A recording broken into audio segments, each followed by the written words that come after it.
और अब कुछ खबरें तिजारती दुनिया से। पाकिस्तान स्टॉक एक्सचेंज में कारोबारी हफ्ते के आगाज पर जबरदस्त तेजी देखने में आई। 100 इंडेक्स 1091 पॉइंट्स बढ़कर पहली बार 1,35,391 पॉइंट्स की सतह पर पहुंच गया है।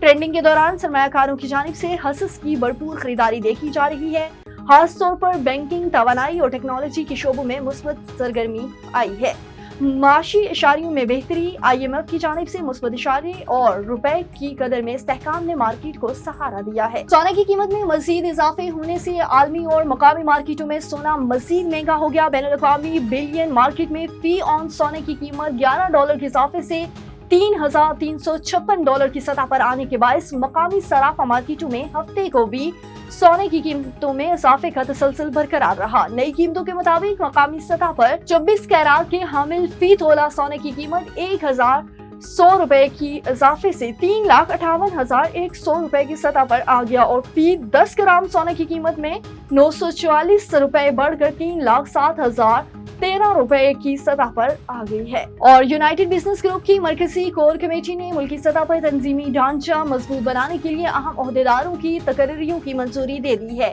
कोर कमेटी के इजलास के दौरान एक अहम पेशरफ में मोमिन मलिक को यूनाइटेड बिजनेस ग्रुप का सीनियर नायब चेयरमैन मुकर्रर किया गया, जो कि मुल्क की कारोबारी बरादरी में उनके उभरते हुए कायदाना किरदार का एतराफ है।